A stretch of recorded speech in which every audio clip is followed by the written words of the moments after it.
जय हनुमान ज्ञान गुण सागर, जय कपीसतिहु लोक उजागर, रामदूत अतुलित बल धामा, अंजनी पुत्र पवन सुतना, महावीर विक्रम बजरंगी, कुमति निवास सुमति के। देखा आपने, हमारा माइंड भटक रहा है। जय श्री राम दोस्तों, कैसे हो आप सब। आज के व्लॉग में आप सभी का स्वागत है। मैं हूं आपका दोस्त जयेश वाघेला। दोस्तों आज है रविवार, आज छुट्टी का दिन है ज्यादातर लोगों के लिए, और आज का सेशन भी बहुत ही इंपॉर्टेंट होने वाला है क्योंकि आज के जो सवालों के जवाब मैं आपको देने वाला हूं वो ज्यादातर युवाओं के द्वारा पूछे गए हैं। आज की जो यंग जनरेशन है जो कहते हैं ना, इन सवालों में उलझे हुए हैं, मैं कोशिश करूंगा उन सवालों के जवाब देने की जो मुझे आप कमेंट के माध्यम से, इंस्टाग्राम और ईमेल के माध्यम से पूछते हैं। वीडियो में आखिर तक जरूर बने रहिएगा क्योंकि क्या पता आपके कई सवालों का जवाब या कोई एक आध सवाल जो आप काफी टाइम से उसका जवाब ढूंढ रहे थे उसका जवाब मिल सकता है आपको। और वीडियो के एंड में आज एक बहुत ही प्यारा सा भजन सुनाने वाला हूं दोस्तों, तो वीडियो को बिना स्किप किए पूरी देखिएगा। दोस्तों सवाल यह है कि सबसे पहला सवाल यह है कि जब हम पूजा पाठ करते हैं तो बुरे विचार आते हैं। कई लोगों के साथ ये समस्या है, हम पूजा पाठ में कंसंट्रेट कर ही नहीं पाते। बुरे विचार, नेगेटिव विचार जो आते हैं, गंदे विचार आते हैं, खासकर आज का जो युवा टीनेज, वे इस समस्या से काफी टाइम से जूझ रहे हैं। इसीलिए वे अपने पूजा पाठ, ध्यान वगैरह में कंसंट्रेट नहीं कर पाते हैं। मगर इसके लिए सिंपल सा, देखो फिर से मैं बेसिक रूल बताना चाहूंगा जो हम अवॉइड करते हैं, और इन प्रॉब्लम्स का सोल्यूशन निकालने के लिए हम बड़े बड़े चीजें अपनाने की कोशिश करते हैं और बेसिक्स भूल जाते हैं। देखो, एक तो मैंने कुछ ही ब्लॉग्स पहले बोला था आप ध्यान करें। ध्यान से क्या होता है कि आप अपने माइंड को केंद्रित कर सकते हैं। अपने माइंड को हम रोक तो नहीं सकते मगर हम केंद्रित कर सकते हैं अच्छी चीजों से, उससे फर्क पड़ सकता है। मगर दूसरा एक और एग्जाम्पल देना चाहूंगा। देखो, जैसे बुराई है वैसे अच्छाई है। हम कई बार बोलते हैं ना, सुख दुख, बुराई अच्छाई, ये सारी चीजें ऑपोजिट है एक दूसरे की। सिर्फ अच्छाई होती तो हम अच्छाई की वैल्यू नहीं करते। अच्छाई की वैल्यू इसलिए हो रही है क्योंकि बुराई है, समझ रहे हो। सुख की वैल्यू इसलिए है जीवन में क्योंकि दुख पड़ता है लोगों को। दुख के बाद जो सुख आता है उसकी अनुभूति अलग होती है। अगर सुख ही सुख हो तो वो पता ही नहीं चलेगा कि इसकी क्या वैल्यू है। तो ये बुरे विचार, बुराई अगर आपके दिमाग में घर कर गई है, कुछ चीजें टिप्स दूंगा जो आप अपना सकते हैं। ऐसा नहीं कि युद्ध के साथ ही प्रॉब्लम है, कई लोगों के साथ ही प्रॉब्लम है। युद्ध ज्यादा ये चीज से सफर कर रहा है। सबसे पहले जब आप पूजा पाठ करने बैठते हो, बुरे विचार आते हैं, आंखें बंद करो। सबसे पहले अपने माता पिता को याद करो, अपने माता पिता की छवि अपने दिमाग में लाओ। देखो बुरे विचार से हमें बाहर निकालना है और पवित्र विचार लाने हैं हमारे दिमाग में, तो कुछ चीजें आपको बताऊंगा, ठीक है। तो सबसे पहले आपको अपने माता पिता को आप याद करो, ठीक है, क्योंकि इस पृथ्वी पर कहते हैं ना कि माता पिता सबसे पहले भगवान होते हैं, ठीक है। माता पिता को याद करो। फिर आप जिस भी देवी देवता को मानते हो, जिससे अपना इष्ट देव मानते हो या जिससे आप ज्यादा एक चित्त हो पाते हो, प्रभु के नाम का स्मरण करो, प्रभु को याद करो, माँ को याद, देवी माँ को याद करो जिन्हें आप ज्यादा पूछते हैं। और थर्ड, अपने गुरुजनों को याद करो जिन्हें आपने गुरु बनाया हुआ है। देखो, ये तीन रिलेशंस ऐसे हैं जिसमें जैसे माता पिता, गुरु, ईश्वर, ठीक है, जिससे हमें काफी हद तक हम में पवित्रता आएगी। उनके नाम का स्मरण करने से, उनका ध्यान करने से, उनके बारे में अच्छी अच्छी चीजें सोचने से ऑटोमेटिक काफी हद तक आपको अपने अंदर परिवर्तन महसूस होगा। और जब आप आंख बंद करते हो ना, बुरे विचार आएंगे, ऐसा नहीं कि वो एक ही दिन में हटेंगे। ह्यूमन टेंडेंसी है, आप अपने दिमाग को रोक नहीं सकते, विचार को आने रोक नहीं सकते। स्मरण करो, प्रभु के नाम का स्मरण करो, ध्यान करो। बुरे विचार आएंगे, इग्नोर, आएंगे, इग्नोर, आएंगे, इग्नोर। हैबिट बना लो धीरे। ये एक दिन में नहीं होगा, धीरे धीरे होगा। लेकिन एक दिन ऐसा आएगा कि आप 100% अपने पूजा पाठ, अपने ध्यान में कंसंट्रेट कर पाएंगे, और जो पूरे रूटीन में जो बेकार विचार आते हैं ना, गंदे विचार, वो छोड़ दो। दूसरी बात, देखो, हमारे हाथ में मोबाइल हर इंसान के हाथ में है, वैसे ही मोबाइल पर भी ऐसा नहीं बोल रहा हूं कि इंटरनेट वर्ल्ड, मोबाइल वर्ल्ड खराब है। आज इतनी सुविधा है कि लोगों के हाथ में हर एक चीज की एक्सेस है। वहां पे भी बुरी चीजें होती है और अच्छी चीजें भी होती है। तो कोशिश ये करें कि वहां भी बुरी चीजें देखना अवॉइड करें, अच्छी चीजें देखें, ताकि एक आपकी रूटीन बन जाए, आपके एक हैबिट बन जाए, ताकि आप अच्छी चीज़ों के सामने ट्रैक हो। वही चीज़ें, अगर अच्छी चीज़ें आपके सामने आने लगेगी तो बुरी चीज़ें ऑटोमेटिक आपके दिमाग से दूर होनी शुरू हो जाएगी। ये एक प्रैक्टिस शुरू करिएगा। क्योंकि देखो, कई बार, जैसे हम एग्जाम्पल देता हूँ, हम रील्स देखते हैं। आज आपको पता है कि दुनिया में बहुत अश्लीलता फैली हुई है, आपको तो खुद को पता है। लोग लाइक्स और फॉलोअर्स पाने के लिए कुछ भी कंटेंट बनाते हैं, मगर साथ ही उन कंटेंट को अवॉइड करके अगर आप अच्छे सत्संग वाले, भजन वाले, मोटिवेशनल वाले कंटेंट देखेंगे ना, तो उससे आपको काफ़ी इंस्पिरेशन मिलेगी।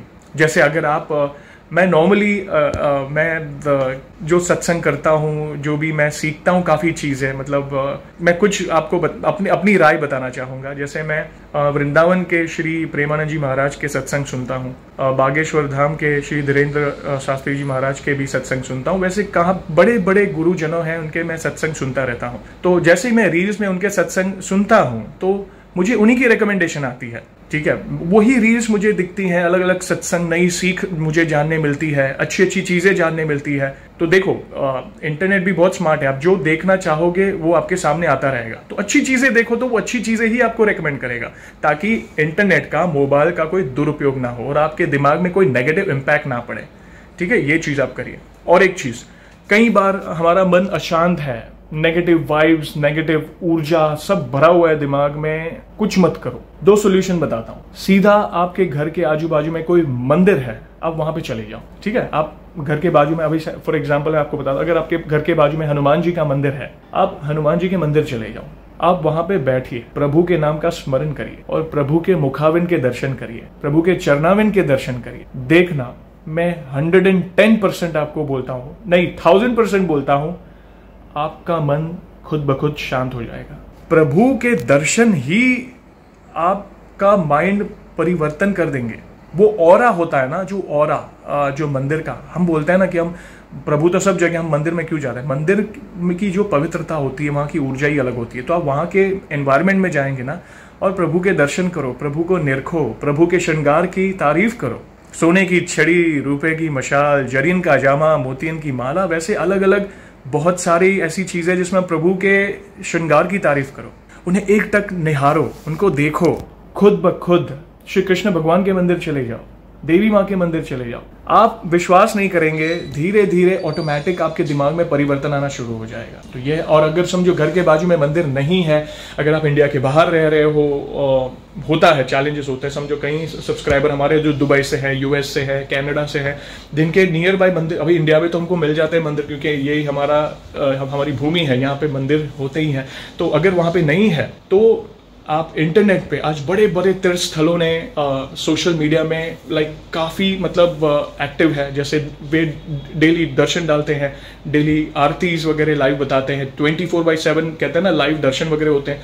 प्रभु को अब निहारिए, आप वहाँ से कहीं भी बैठे हो, आप इंटरनेट चालू करो। हमारे पास तो हर एक चीज़ का टाइम है, रील्स देखने का, फेसबुक ब्राउज करने का, चैटिंग करने का, हर एक चीज़ का टाइम है। तो ये भी तो करके देखो, तो आपका माइंड कब शांत हो जाएगा आपको पता भी नहीं चलेगा। मन जो विचलित होता है ना, घूमता रहता है, अरे क्या करूं क्या करूं, कुछ समझ नहीं आ रहा है। तो ये सारी चीजें भी करना शुरू करो। ये बेसिक्स है, ABCD जो होता है ना भक्ति मार्ग में, ये वही है, मगर हम भूल जाते हैं।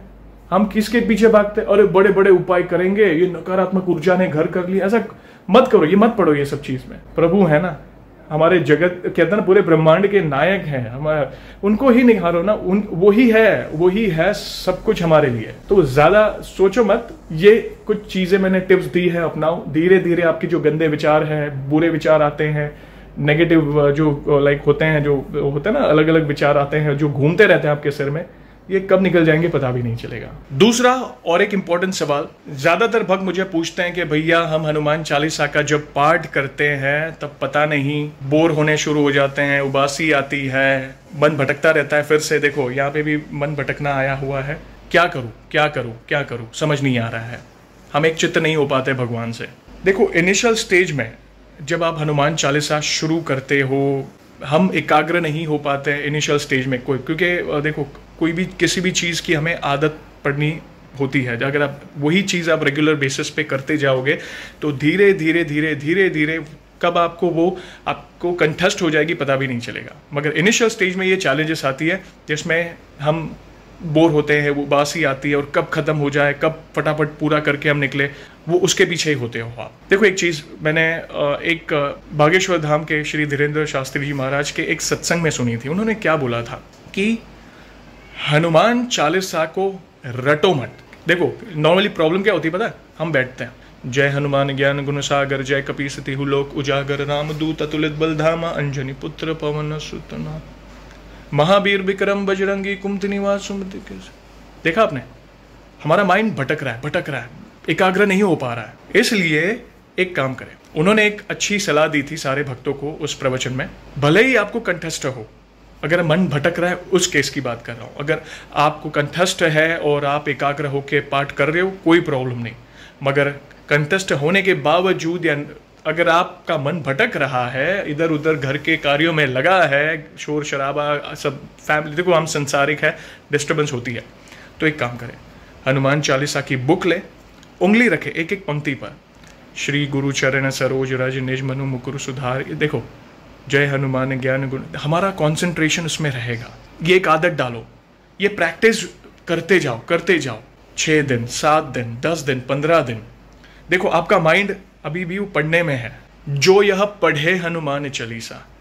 देखो ये बहुत अच्छी टिप दी थी उन्होंने उस सत्संग में कि इसलिए फिर मन भटकने का सवाल ही नहीं, क्योंकि आप एक जगह कंसंट्रेट कर रहे हो पढ़ने में, और धीरे धीरे मन एकाग्र हो जाएगा आपका। टेंशन ना लो, कोई भी चीज़ देखो प्रैक्टिस से होती है, किसी भी चीज़ को समय जाता है। एक दिन में कहते हैं ना कि आप पहले बॉल पर छक्का मारने की ना सोचो, बोलता है ना, पहले क्रीज पे पहले डटो, एक एक बॉल को फेस करो। धीरे धीरे कब परिवर्तन आना शुरू हो जाएगा आपके जीवन में आपको पता भी नहीं चलेगा। तो टेंशन ना लो, ज़्यादा सोचो मत, मन भटक रहा है तो कुछ टिप्स आज मैंने दी है, उस पर फोकस करो। कमेंट में ज़रूर बताइएगा कि अगर आप ये कर रहे हो और आपके जीवन में परिवर्तन आ रहा है तो प्लीज़ मुझे बताइएगा, क्योंकि ये मैंने अनुभव किया है, काफ़ी लोगों ने अनुभव किया है, तब जाके इन सारे सवालों के जवाब मैं आपको दे पा रहा हूँ। ये बेसिक्स है, इसे भूलो मत, कोशिश करते रहिए। धीरे धीरे आपका कंसंट्रेशन लेवल बढ़ जाएगा, फोकस बढ़ जाएगा, कॉन्फिडेंस लेवल बढ़ जाएगा, बुरे और गंदे विचार आने ऑटोमेटिकली बंद हो जाएंगे, क्योंकि आपका मन पवित्रता से भर जाएगा। दोस्तों आप सभी को तो पता ही है, व्लॉग हम ऐसे ही एंड नहीं करेंगे, और मैंने शुरुआत में भी कहा था कि आज एक अलग ही भजन आप सभी के सामने पेश करने वाला हूं। मम्मी को मिस कर रहे हैं आज, क्योंकि मम्मी के पास काफ़ी नॉलेज है भजन का, और मैं काफ़ी कुछ सीखता रहता हूं उनसे। फिलहाल मम्मी मुंबई गई है और कल आने वाले हैं मम्मी, तो कोशिश करूंगा आने वाले व्लॉग में मम्मी फिर से अपने भजन आप सभी को सुना सके। मगर आज एक स्पेशल भजन आप सभी को सुनाने वाला हूं जो रामचरितमानस रामायण से जुड़ा हुआ है, जो कि प्रभु श्री राम और केवट जी के प्रसंग जो आया था उससे जुड़ा है। तो प्लीज आराम से सुनिएगा और कैसा लगा कमेंट में जरूर बताइएगा। तो बोलिए सियावर रामचंद्र की जय, पवन सुत हनुमान की जय। ऐसा कहते हैं सब लोग, जादू भरी पद रज है तुम्हारी, इस पद रज का स्पर्श हुआ तो मौन शिला बनी सुंदर नारी। मेरे पास है बस एक नैया, मेरे पास है बस एक नैया, सारे कुटुंब की पालनहारी। नाव बनी यदि नार तो आएगा मुझ निर्धन पर संकट भारी। एक नारी का कठिन है पालन, कैसे पालूंगा दो दो नारी। जय श्री राम। दोस्तों ये संवाद था केवट जी और प्रभु श्री राम के बीच का, रामायण से जुड़ा। मैं कोशिश करूंगा ऐसे ही छोटे छोटे भजन जो रामायण के प्रसंग में से लिए गए हैं वो आप सभी को सुनाऊं।